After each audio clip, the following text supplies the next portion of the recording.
If you can dream it, you can do it. Namaskar, welcome to Next IS. I hope you are doing well.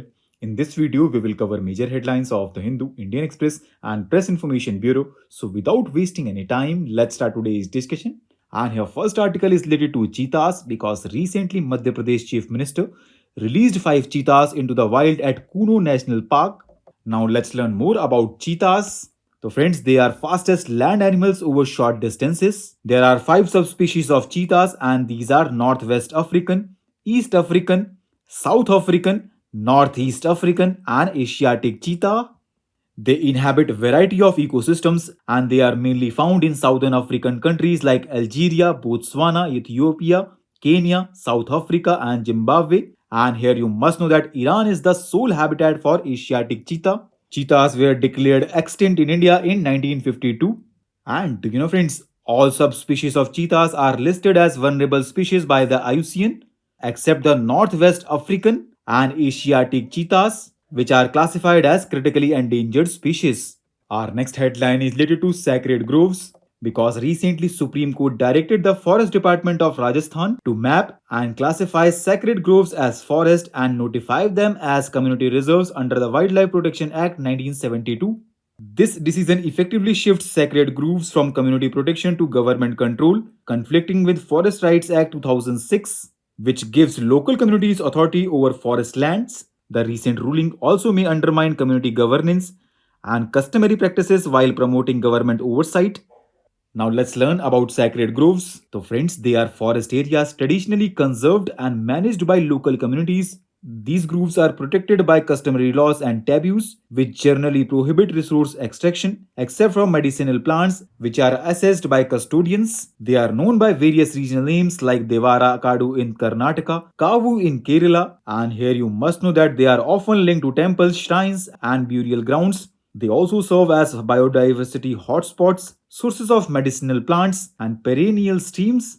Next article focuses upon Western Ghats, and they are in the news because now they are facing threats like climate change, deforestation, land encroachment, and displacement of tribal communities. Now let's learn more about them. So, friends, they are also known as Sahyadri, and they span 6 states in India, which includes Gujarat, Maharashtra, Goa, Karnataka, Kerala, and Tamil Nadu. They are known for their biodiversity, scenic beauty, and cultural significance. And here you must know that Dr. Kasturi Rangan committee report had proposed that 37% of the total area of Western Ghats to be declared ecologically sensitive areas. Now, Greek foreign minister arrived in India to strengthen strategic ties, and he emphasized that Greece fully supports India Middle East Europe Economic Corridor as a project for peace despite delays in its planning due to ongoing conflict in West Asia.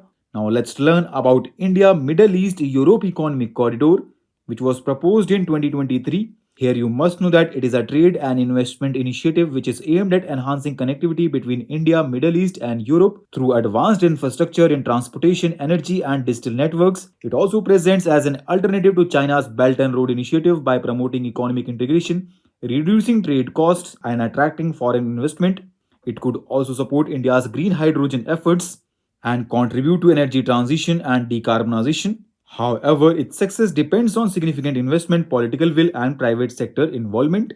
Next article is related to Fort William, which is in Kolkata, and recently it has been renamed Vijay Durg as a part of efforts to eliminate colonial practices within armed forces. Here you must know that it is the headquarters of Eastern Army Command.